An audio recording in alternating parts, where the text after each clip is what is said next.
오늘 제가 소개할 책은 그 김영석 교수를 만든 100년의 독서라는 책이에요. 그러니까 저자분 성함이 김영석 교수. 네. 그래서 이게 이제 약간 부제처럼 들어가는 거죠. 김영석 교수를 만든 100년의 독서. 이렇게 되는데, 혹시 김영석 교수님 아세요? 전 잘 모릅니다. 이분이 현재 연세대학교 철학과 명예교수로 계시는데, 아, 정작 유명한 거는 별명이에요. 100세 철학자. 100세 철학자. 왜 그러시냐면은 이분의 실제 나이가 올해로 101살입니다. 그러니까 작년에 이제 100살이셨고, 작년에 이제 그 100세 철학자라는 닉네임을 얻으신 거예요. 그렇잖아요. 이게 철학자신데 나이가 100살이야. 이거 되게 뭔가 유니크하잖아요. 그러네. 아니, 그냥 100세가 넘긴 나이 자체가 그냥 유니크하네요. 그러니까요. 근데 여전히 정정하시고 방송, 강연, 집필 등 왕성한 활동을 하고 계십니다. 그 100세가 되실 동안 쌓아온 인생의 경험들과 이런 걸 다 철학으로 풀어내시면 깊이가 장난이 아니겠네요, 진짜. 그쵸. 깊이가 장난이 아니죠. 그래서 최근에 이제 교수님의 책 한 권이 재출간이 됐어요. 그래서 그거를 이제 소개하고자 하는 건데, 이게 되게 저희 체인지 그라운드 채널과 굉장히 잘 어울립니다. 그 김영석 교수님께서 그 청소년 시절부터, 그러니까 정확히는 한 중2 때부터 한 90년 동안 독서를 해오셨는데, 와. 그 자신만의 90년의 독서 경험을 담은 에세이예요. 독서에 대한 에세이. 굉장히 뭔가 리마커블하죠. 그래서 책 이름이 100년의 독서입니다. 그래서 이게 이제 1995년에 출간 후에 이제 절판된 책인데, 이제 그때는 망치 들고 철학하는 사람들이라는 제목으로 출간이 되었고, 이번에 이제 세기가 바뀌면서 속아서 이제 재출간을 한 책이에요. 그래서 처음에는 교수님께서 이 책 재출간을 좀 거절하셨대요. 그런데 이 출판사 측에서 설득을 한 거예요. 왜 독서를 해야 하는지 이 시대에 다시금 알려주셨으면 합니다. 그래서 결국에는 이제 설득을 하셨다고 하는데, 그 재출간 후 반응이 매우 좋다고 해요. 출간 20일 만에 초판이 모두 판매되었다라고 합니다. 그래서 이게 이제 100년의 역사, 진짜 어마어마한 세월, 한 세기를 살아오신 거거든요, 교수님께서. 네. 근데 이렇게 101세를 맞이해서 다시금 강조하고 싶은 메시지가 있는데, 그게 뭐냐? 독서라는 거예요. 그만큼 이 독서가 엄청나게 중요하다는 거를 우리가 간접적으로 느낄 수가 있는 것이죠.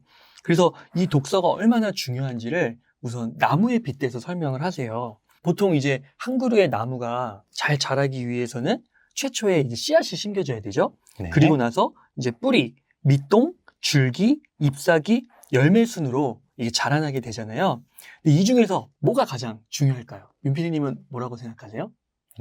전 열매? 열매? 그렇죠. 열매가 중요할 수도 있죠. 네, 열매 맛있으니까요. 근데 이제 저는 처음에 이제 뿌리라고 생각했는데, 이제 김영석 교수님 역시 이제 뿌리라고 생각은 하시더라고요. 이런 데서 이제 또 내공 차이가 이렇게. 왜냐면 뿌리가 깊어야 이제 튼튼한 밑동과 줄기가 자연스럽게 그 위로 이렇게 자라나게 되고, 거기에서 이제 풍성한 잎사귀들이 자라나고 거기에 이제 열매를 맺게 되니까요. 근데 이제 말씀하신 것처럼 잎사귀와 열매도 중요해요. 왜냐면 이제 겉으로 보이는 거는 뿌리는 안 보이잖아요. 그렇죠. 잎사귀와 열매가 보이고 뭔가 되게 유용하고 매력적이고 먹음직스럽고 보암직스럽고, 그런데 이게 이제 결국 어디서 나오는 것이냐? 보이지 않는 그 뿌리와 밑동에서 나온다는 것이죠. 그래서 이제 김영석 교수님은 이 나무 비유에서 강조하는 게 이제 뿌리인데, 이 독서가 바로 이 뿌리를 더 튼튼하게 만들어준다는 것입니다. 교수님께서 이제 101살까지 사시고 나니까, 그리고 이제 오늘날을 이렇게 둘러보니까 이런 생각이 드셨대요. 우리가 요즘에 좀 주목하고 소비하는 컨텐츠들의 형태가 있잖아요. 정보와 지식들. 약간 스낵스러운 것도 있고. 스낵 정보라고 그렇게 얘기를 많이 하죠. 그리고 약간 이제, 물론 다 그런 건 아니지만, 피상적인 그런 게 좀 많다라는 거죠. 그래서 이제 약간 눈에 보이는 잎사귀, 꽃, 그런 거에 해당되는 정보 습득에는 굉장히 많은 거예요. 그런데 이제 이게 아까도 말했지만은 뿌리에서 비롯돼야 그 잎사귀와 열매 자체도 더 풍성하고 보암직스럽고 먹음직스러울 수가 있다는 건데, 여기에만 좀 치우친 건 아닐까? 이런 이제 세태를 조금 우려스럽게 보신 거예요. 이런 거죠. 우리가 똑같은 시간과 노력을 들이더라도 아무래도 부가가치가 큰 일을 하면 좋잖아요. 그리고 어떠한 정보를 습득했을 때 이제 거기에 의미와 내용을 덧붙여서 뭔가 이렇게 더 시너지를 만들어내는 그런 게 있으면 좋은데, 그 피상적인 정보와 이런 뉴스들은 어떤 거냐면은 딱 거기서 그냥 그친다라는 거죠. 더 큰 부가가치를 만들어내기가 쉽지 않다라는 겁니다. 그래서 이게 그 비유랑 통해요. 링컨이 그랬죠. 그 나무를 그 베려고 했을 때 도끼를 그냥 처음부터 막 하는 게 아니라 도끼를 가는데 더 많은 시간을 쓰겠다. 80%인가 90%인가를 도끼를 가는데 쓴다고 했잖아요. 네. 근데 그런 맥락과 비슷한 맥락입니다. 그래서 이제 특히 젊은 층들, 뭐 유튜브나 SNS 이런 것들에 이제 조금 더 밝은 디지털 네이티브 이런 분들에게 해당되는 말일 수 있을 것 같은데 그런 잎사귀, 열매 부분만 좀 집중해서 정보를 습득하면 어떻게 보면은 평생에 걸쳐서 소비자로서의 삶밖에 살 수가 없다라는 거예요. 컨텐츠 소비자. 그렇죠. 근데 우리가 그 뿌리 그리고 밑동에 좀 집중된 이게 독서를 통해서 가능하다고 했죠. 그렇게 한다면 어떻게 되냐? 이제 소비자를 넘어서 우리 스스로가 생산자가 될 수 있다는 거죠. 이게 열매 잎사귀만 보면 결국 열매를 따먹는 사람밖에 안 되는데 그럼 열매를 만드는 사람이 되려면 그렇죠. 결국 뿌리가 되어야 된다. 그렇다는 예. 겁니다. 그래서 이제 독서라는 게 보면은 사실 그렇잖아요. 책이 막 500페이지, 600페이지 되면 거기에 얼마나 그 논리를 만들어내고 또 그 구성을 얼마나 유기적으로 그 짭니까? 그렇죠. 그리고 이런 책 하나 쓰는데 뭐 기본이 그냥 1년이지 막 5년, 10년 걸쳐서 나오는 책들도 많잖아요. 그렇죠. 예. 그러니까 그런 것에 비하면 뭐 뉴스 기사를 뭐 폄하하는 건 아니지만 정말 뭐 1시간, 2시간 만에 쓸 수 있는 기사들도 있고 물론 르포 같은 건 더 많이 길어지지만 짧은 것도 굉장히 그게 훨씬 더 많다라는 것이죠. 네. 그리고 뭔가 좀 더 말초 자극적으로 제목도 약간 그런 식으로 뽑아내는 것들도 많고요. 그래서 우리가 의식적으로 물론 그런 것도 소비하면서 시류를 읽어가야 되지만 독서를 통해서 좀 체계적이고 더 진지하고 깊은 그런 메시지들을 우리가 볼 줄 알아야 된다는 것입니다. 근본적인 사고책이에요. 그래서 책에 이런 말씀을 하세요. 정보는 생활에 필요한 보도일 뿐 내 삶을 키워주지는 못합니다. 살아가는데 상식을 제공할 수는 있으나 영혼을 살찌게 하고 삶의 내용을 풍부하게 해주지는 못합니다. 그러니까 이게 이제 소비자를 넘어서 생산자로 가는 그런 네. 부분과 또 통할 수 있는 메시지 같아요. 또 교수님께서 강조하는 것이 있는데 10년 독서예요. 그러니까 인생이 바뀌려면은 최소 10년은 읽어야 된다는 겁니다. 이분은 확실히 100세시라는 게 여기서 확 느껴지는 게 우리가 10년이라고 하면은 정말 우리한테는 까마득한 시간이잖아요. 그래갖고 뭘 10년을 두고 계획한다 이렇게 하기가 쉽지가 않아서 또 이제 투자 얘기 나오면 그런 데서도 이제 우리 길게 봐야 된다. 맞아요. 5년, 10년 보고 투자하셔야 된다. 그런데 그게 힘든 이유가 우리한테는 10년이 정말 까마득한 세월이거든요. 이분은 100세쯤 사시니까 10년을 두고 독서를 해야 된다. 이런 장기적인 얘기를 툭 이렇게 던져놔 주시네요. 그 투자 얘기 잘 해주셨어요. 보통 네. 투자의 대가들이 다 5년, 10년을 바라보고 장기 투자라고 하잖아요. 그렇죠. 근데 이게 못해서 문제라는 거죠. 그러니까 똑같은 말을 어떻게 보면 투자의 대가들은 매 위기 때마다 인터뷰, 뉴스랑 하면서 계속 반복하는 것 같아요. 근데 이제 우리가 그걸 지키지 못한다는 건데 그게 독서의 원리랑도 똑같다는 거고 근데 단 한 가지 그건 확실한 거죠. 정말 10년 독서를 하면 그 인생이 바뀔 수가 있다는 겁니다. 그 인생이 바뀔 수 있는데 그 10년 정도는 투자해야 되지 않느냐라는 것이죠. 근데 우리가 이제 뭐 하루, 한 달, 1년 너무 그 텀이 좁다라는 거예요. 사고의 그 범위가. 그래서 사실 이게 10년을 투자한다 그러면 그렇잖아요. 우인사님한테 앞으로 10년 동안 하루에 2시간씩 뭘 해라 그러면은 그렇게 많은 걸 너무 많은 걸 투자하는 거 아닌가 리스크가 큰 거 아닌가 이렇게 느낄 수도 있거든요.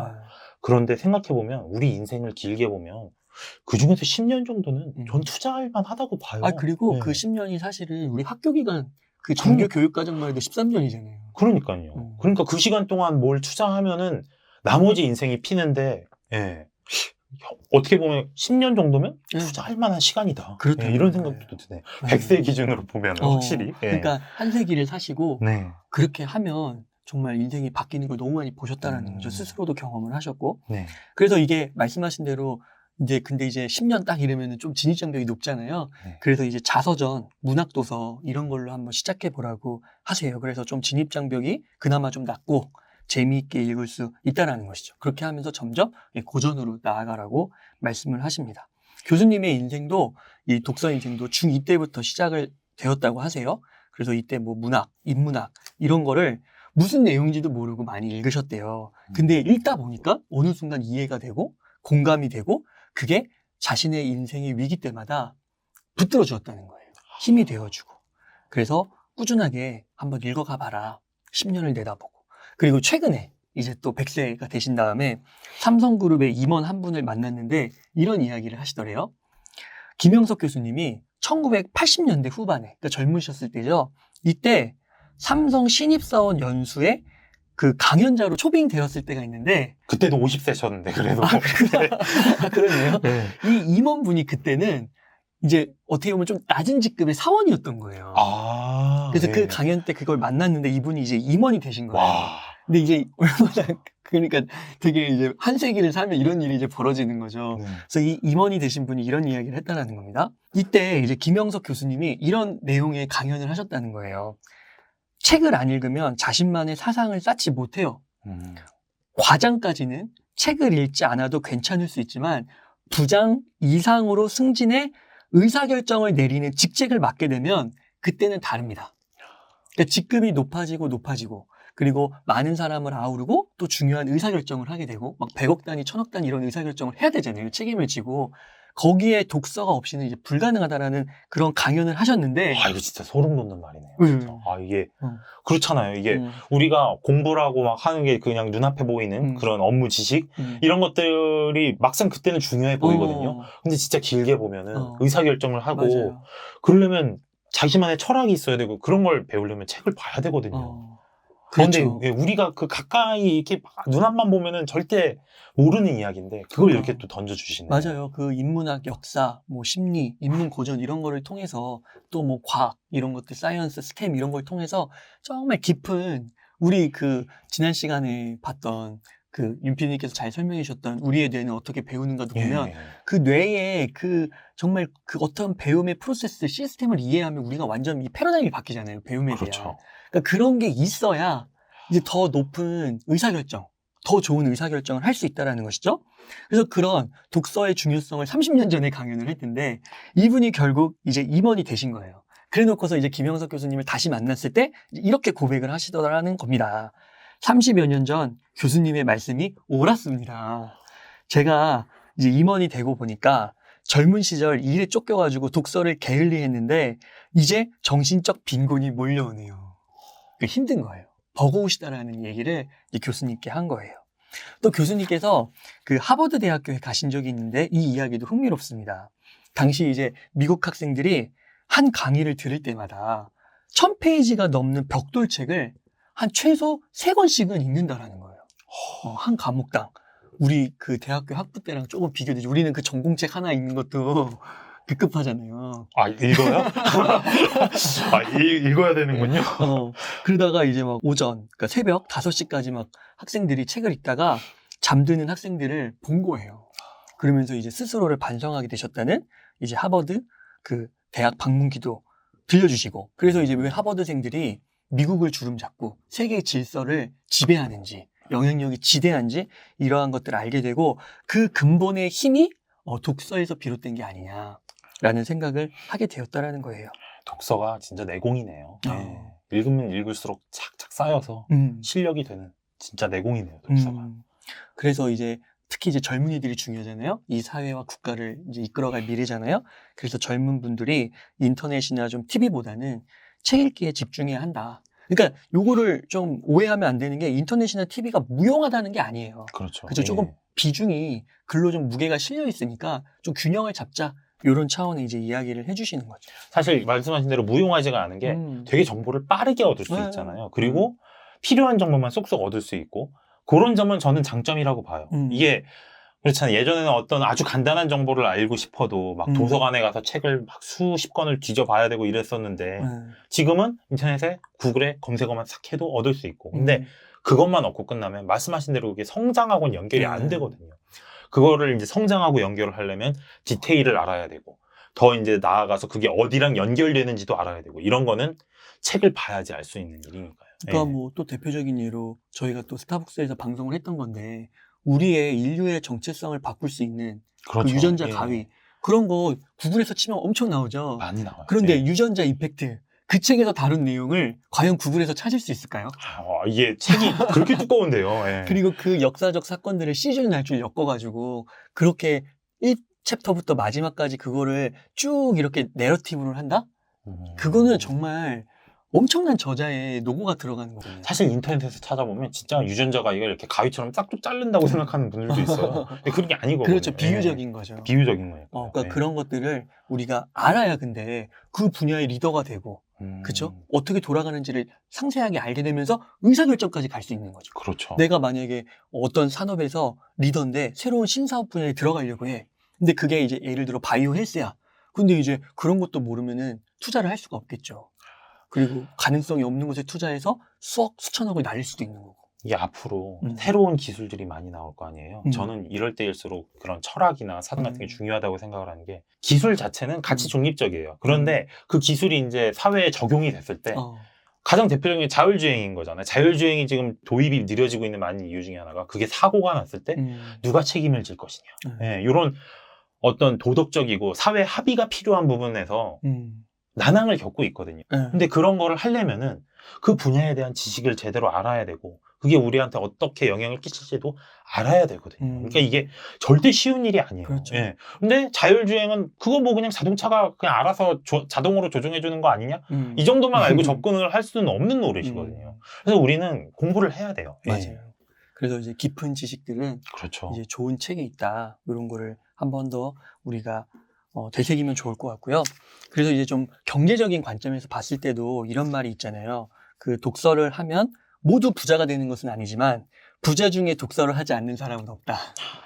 그렇죠. 그래서 근데 이게 저도 이제 짧은 그 옆에서 주변 분들을 보면서 이제 부자분들을 보면서 직간접적으로 경험한 건데, 이런 것 같아요. 되게 독서를 많이 해오신 분들은, 그러니까 물론 막 독서를 했다고 해서 엄청나게 부자가 되고 막 이런 것은 제가 잘 모르겠어요. 그런데 최소한 삶이 안티프레질한 것 같아요. 그러니까 여기서 안티프레질이라는 거는 그냥 평균 이상인 것 같기는 해요. 그러니까 독서를 꾸준하게 하시는 그런 분들은 뭔가 더 성공할 확률이 높으신 것 같기는 하더라고요. 특히 이제 현재는 앞으로는 더더욱 그렇게 보이는 게 무형자산이 중요하다고 하잖아요. 그리고 지적자산이 중요하다고 하고, 또 컨텐츠의 힘이 채널의 힘보다 더 커지는 시대라고 하잖아요. 그러니까 이런 면을 봤을 때는 저는 앞으로 이 독서의 부가가치, 독서의 잠재력이 더욱 전도 유망해 보이는 것 같습니다. 네. 그래서 이 김영석 교수님을 만든 이 100년의 독서, 이 책을 혹시 시간이 되신다면은 한 번쯤 읽어보시면서 그 독서의 중요성과 그리고 독서에 대한 동기부여, 이런 거를 다시 한번 받아보시면 너무 좋을 것 같아요. 아까 독서가 내공을 키워준다 그랬잖아요. 근데 그 왜 무역 책을 보면 내공을 연도로 얘기를 하잖아요. 막 60년짜리 내공이다. 근데 이 책은 100년짜리 내공이잖아요. 네, 이런 건 읽어줘야죠. 네. 그래서 그렇게 독서를 가까이 하시면 좋겠고, 마지막으로 교수님이 한 말씀을 인용하면서 마치겠습니다. 좋은 독서가 개인과 나라의 가치를 만듭니다. 지금 다시 독서의 등불을 켤 때입니다.